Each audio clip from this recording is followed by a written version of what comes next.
Assalamualaikum warahmatullahi wabarakatuh. Halo guys, kali ini saya akan menjelaskan tentang cara menggambar teknik sesuai dengan standar ISO dengan berpedoman pada buku karya Bapak Muhammad Fendi Kusuma Hadi Sufyan SPD MT.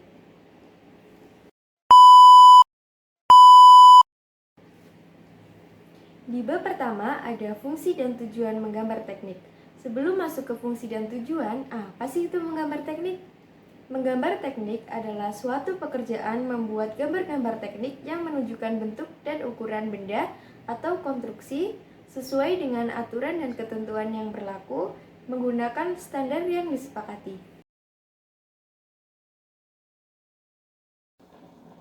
Masuk ke fungsi yang pertama, yaitu menggambar teknik sebagai sarana penyampaian informasi.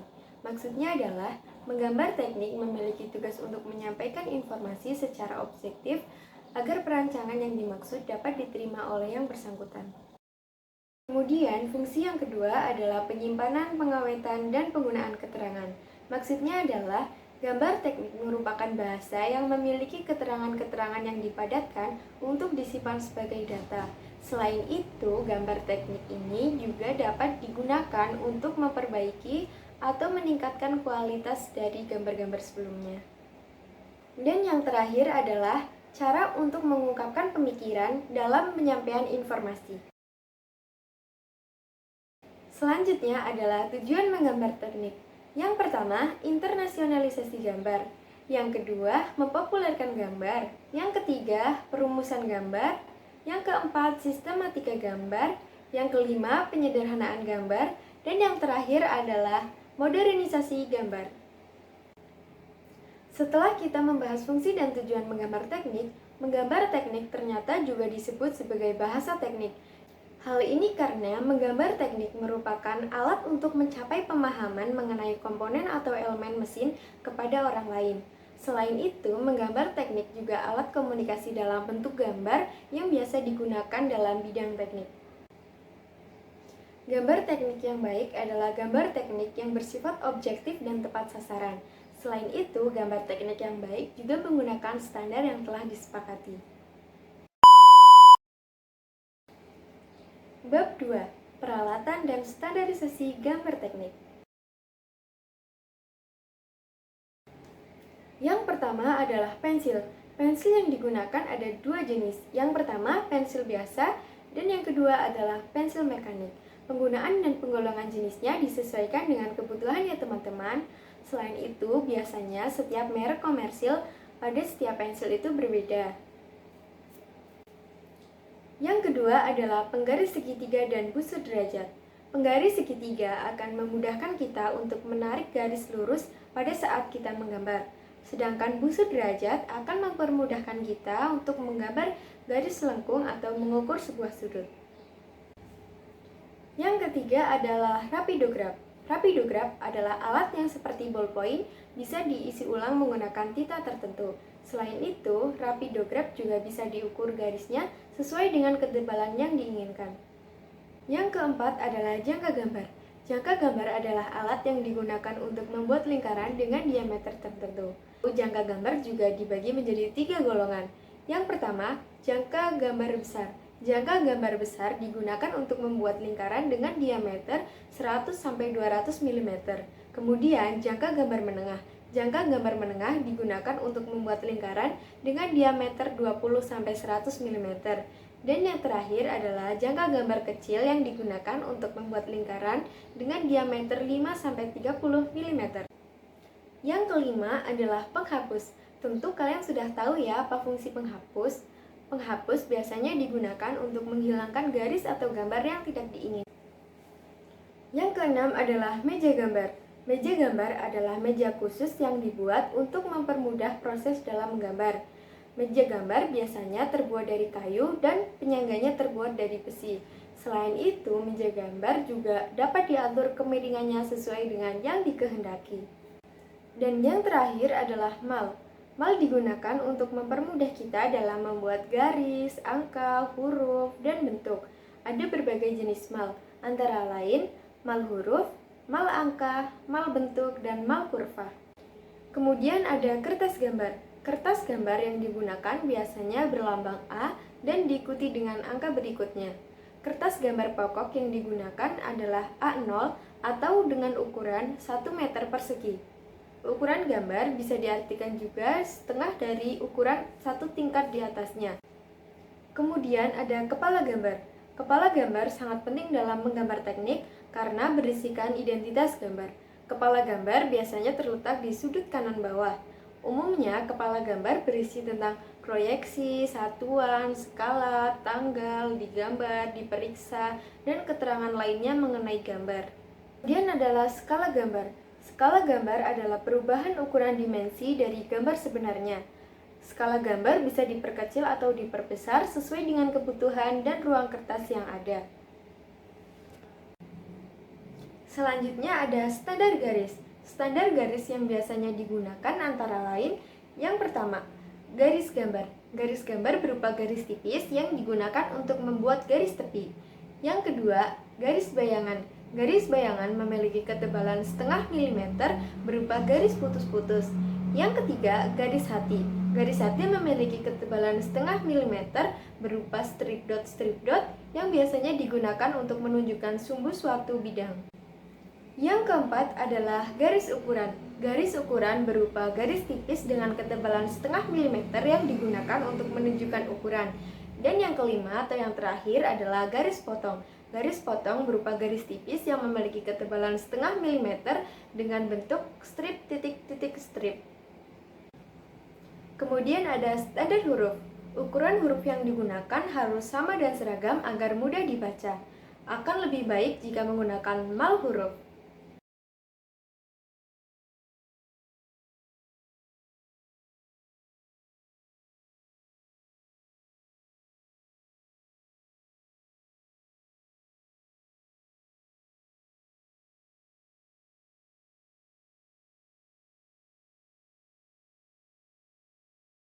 Memasuki bab 3 ada konstruksi geometris. Yang pertama ada konstruksi dasar. Konstruksi dengan garis. Ada membagi garis lurus menjadi bagian yang sama, membuat garis tegak lurus, membagi dua sudut, dan segi 5 teratur. Kemudian konstruksi dengan lingkaran. Yang pertama, membagi keliling lingkaran menjadi bagian yang sama besar. Yang kedua, gambar garis singgung yang sama pada sebuah lingkaran. Yang ketiga, gambar busur lingkaran dengan menyinggung pada dua buah garis lurus. Yang keempat, menggambar garis-garis singgung pada dua lingkaran. Yang kelima, menggambar busur lingkaran yang menyinggung dua buah lingkaran dengan jari-jari R1 dan R2. Kemudian ada garis lengkung.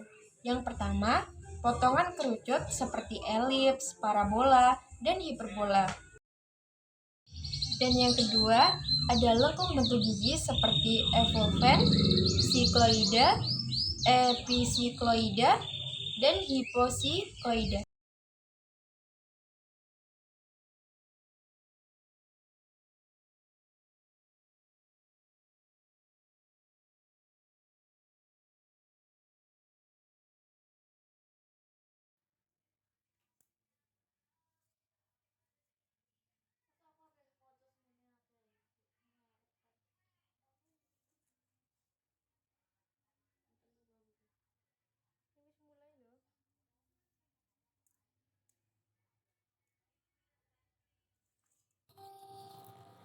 Ini adalah proses membuat kepala gambar atau yang biasa disebut sebagai etiket.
Google ae ora ono.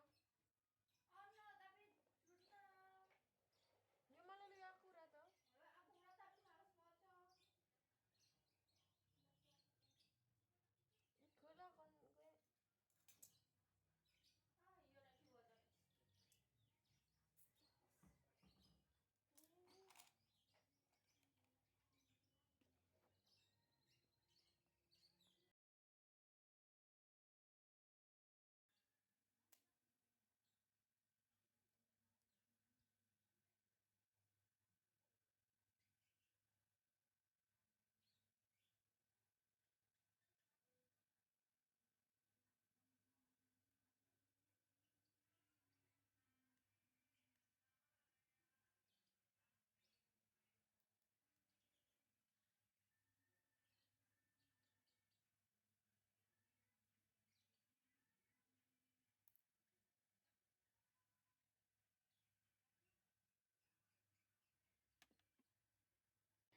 Tolong dong.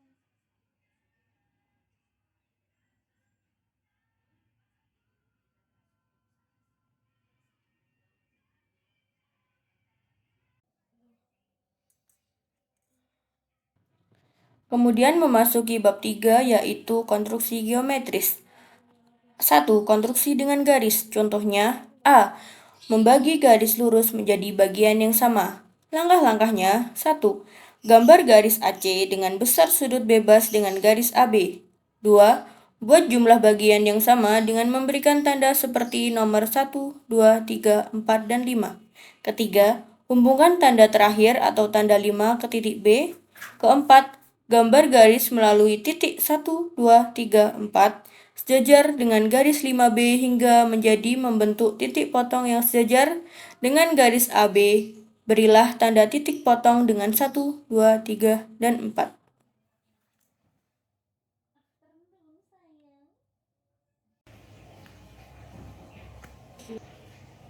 Kemudian, B. Membuat garis tegak lurus. Langkah-langkah pembuatannya 1. Gambarlah garis lurus AB, kemudian gambar titik C sebagai titik pusat busur hingga mendapat titik potong 1 dan 2. Ketiga, gambarlah dua buah busur lingkaran yang berpotongan di titik 3 dengan pusat busur lingkaran di titik 1 dan 2. Ketiga, hubungkan titik C ke titik potong 3, gambar garis lurus hanya sampai garis AB. Selanjutnya, C. Membagi dua sudut. Langkah-langkah pembuatannya 1. Gambar garis AB dan AC membentuk sudut yang ditentukan. Ketiga, gambar sebuah busur pada titik pusat A dan jari-jari R yang memotong garis AB dan AC pada titik D dan E. Ketiga, gambar busur lingkaran yang memotong pada titik F dengan pusat D dan E serta radius yang lebih besar setengah dari busur lingkaran DE. Keempat, gabungkan titik A dan F sehingga membentuk sudut BAF dan CAF.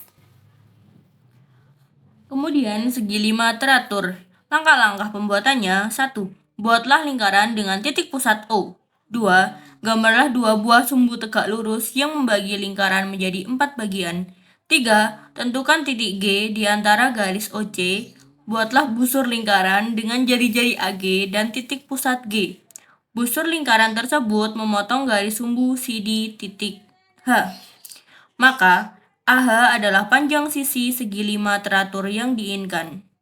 4. Gambar dua buah busur lingkaran dengan titik A sebagai titik pusat dan AH sebagai jari-jari dengan titik I dan J sebagai titik potong. Kelima, gambar busur lingkaran berturut-turut dengan titik I dan J sebagai titik pusat dan AH sebagai jari-jari dengan memotong lingkaran pada titik K dan L.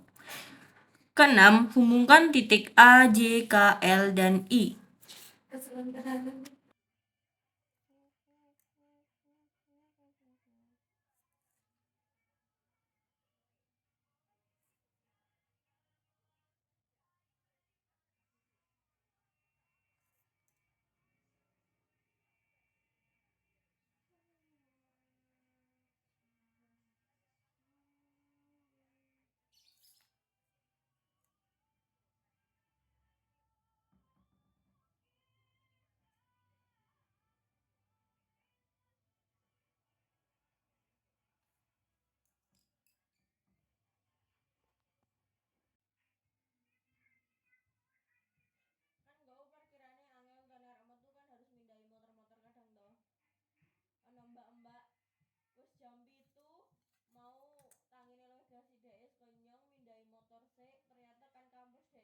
ra teko.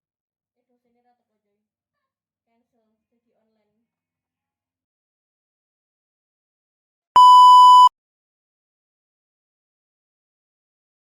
Kemudian, bab 4 menjelaskan tentang gambar proyeksi dan perspektif. Yang pertama adalah tampak atau pandangan. Tampak atau pandangan merupakan gambar yang menjelaskan suatu benda yang dilihat secara langsung. Benda kerja digambar dengan beberapa pandangan ketika adanya perbedaan dari pandangan satu ke pandangan yang lainnya. Pada umumnya, pandangan gambar teknik digambar 3 pandangan. 3 pandangan utama yaitu pandangan depan, samping, dan atas. Adalah proyeksi. Proyeksi adalah pandangan suatu bidang benda kerja yang dilihat secara langsung, secara tegak lurus terhadap bidang. Ada 2 jenis yang biasa digunakan dalam menggambar proyeksi, yaitu proyeksi Amerika dan Eropa. Proyeksi Eropa disebut first angle projection, dan proyeksi Amerika disebut third angle projection.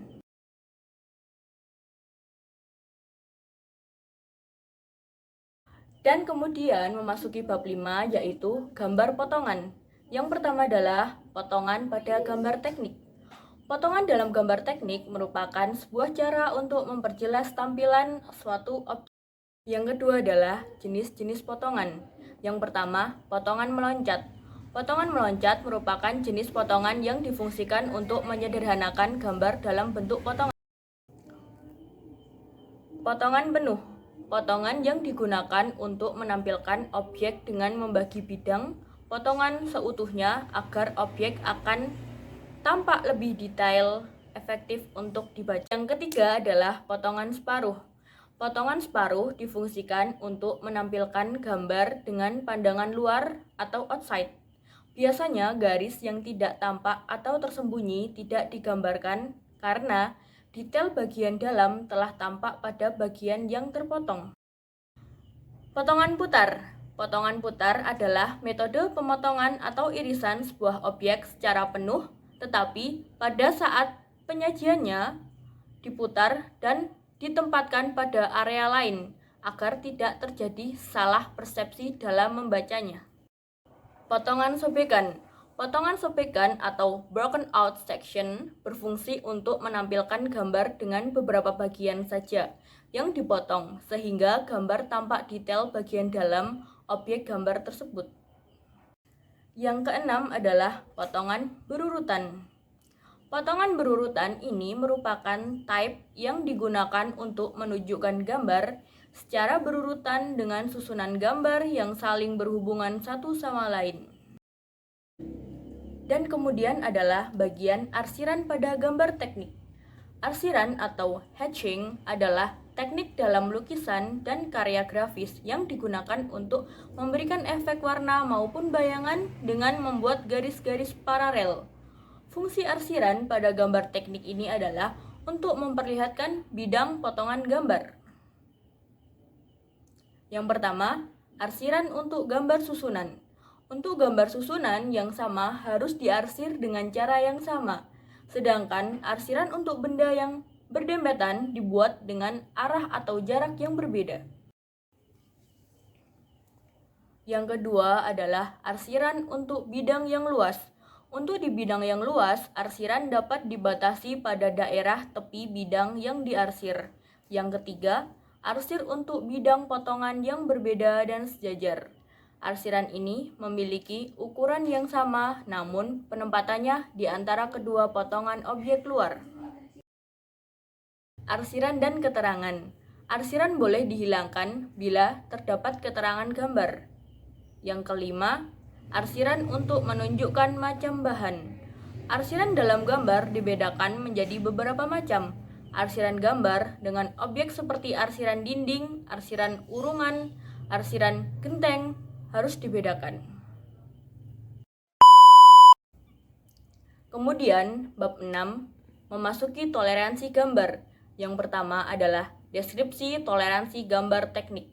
Toleransi merupakan kata yang memberikan peluang atau jeda pada sebuah gambar. yang dikerjakan dan masih mengalami perbaikan. Hal ini bisa disebabkan karena 1. Salah dalam melihat alat ukur. 2. Mengkondisikan alat atau mesin. Yang ketiga, perubahan suhu waktu pengerjaan pada kerja. Tujuan penting pada toleransi ini adalah agar dapat diproduksi secara massal dan tetap dapat memenuhi fungsinya. Yang kedua, jenis-jenis toleransi gambar teknik. Toleransi gambar teknik dibedakan dalam dua macam, yakni toleransi ukuran dan toleransi bentuk dan posisi atau geometrik. Yang pertama, toleransi linier. Toleransi ini sangat penting untuk meningkatkan produksi atau alat dan benda sesuai dengan ukuran yang akurat. Yang kedua adalah toleransi khusus. Toleransi khusus adalah toleransi yang nilainya di luar dua toleransi, yaitu toleransi umum dan toleransi sesuaian. Nilai toleransi khusus biasanya lebih kecil dari nilai toleransi umum, akan tetapi biasanya lebih besar dari toleransi sesuaian. Yang ketiga, toleransi umum. Toleransi merupakan toleransi yang diberikan berupa toleransi yang tidak dicantumkan di tempat catatan umum. Besarnya nilai toleransi umum ini tergantung pada tingkat kualitas, halus, sedang, atau kasar, dan bergantung pula pada ukuran dasar. Yang keempat adalah toleransi geometrik atau bentuk dan posisi. Toleransi ini merupakan toleransi dengan batas penyimpangan yang diberi izin dari dua buah garis jajar yang tidak berbentuk sudut. Yang kelima adalah toleransi bentuk. Toleransi ini adalah toleransi yang diizinkan penyimpangan bentuk dibandingkan bentuk yang detail. Yang keenam, toleransi posisi. Toleransi posisi merupakan toleransi yang diizinkan penyimpangan pada posisi yang dianggap sebagai acuan.